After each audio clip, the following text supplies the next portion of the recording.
आप दुख के संबंध में कुछ कह रहे थे। क्या आप ये मानते हैं कि दुख सत्य है? क्या आप ये भी मानते हैं कि दुख के कारण भी है? हाँ। यदि कारण है तो दुख तो रहेगा,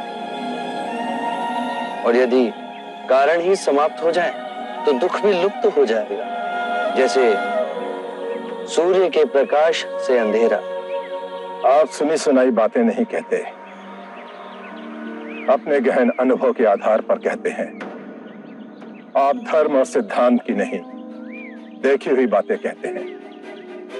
आपने कहा कि मुक्ति का मार्ग है अपने विवेक को जगाना और गूढ़ ध्यान में लिप्त हो जाना, जिससे मनुष्य स्वयं को और इस संसार को भली भांति समझ सकता है।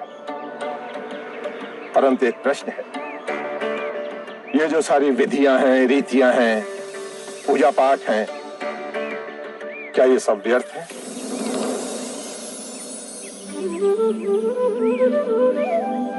यदि कोई व्यक्ति इस नदी के दूसरे किनारे पर जाना चाहे तो वो क्या करे? यदि जल गहरा नहीं है तो वो चलकर जा सकता है, और यदि जल गहरा है तो वो नाव की सहायता से जा सकता है या स्वयं तैरकर जा सकता है। यदि वो चलना ना चाहे और ना ही तैरने को तैयार हो और ना ही नाव ले जाने को तैयार हो, और वो कहे कि मैं प्रार्थना करता हूं इस नदी का दूसरा किनारा स्वयं चलकर मेरे पास आ जाए, तब तो ऐसे व्यक्ति को मूर्ख कहेंगे, महामूर्ख।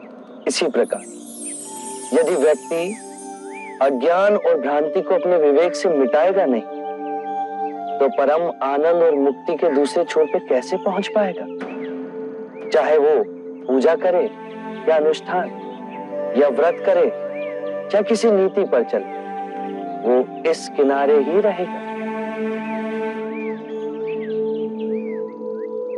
हमने सारे शास्त्रों को पढ़ा, उन पर व्याख्या की, परंतु जीवन के इतने जटिल सत्य को इतनी सरलता से किसी ने नहीं समझाया, किसी ने नहीं समझाया। आप इस भटकती मानवता को परम ज्ञान का मार्ग दिखाएंगे। आप करुणा के सागर हो। हे बुद्ध, आप हमें अपना अनुयायी स्वीकार करें।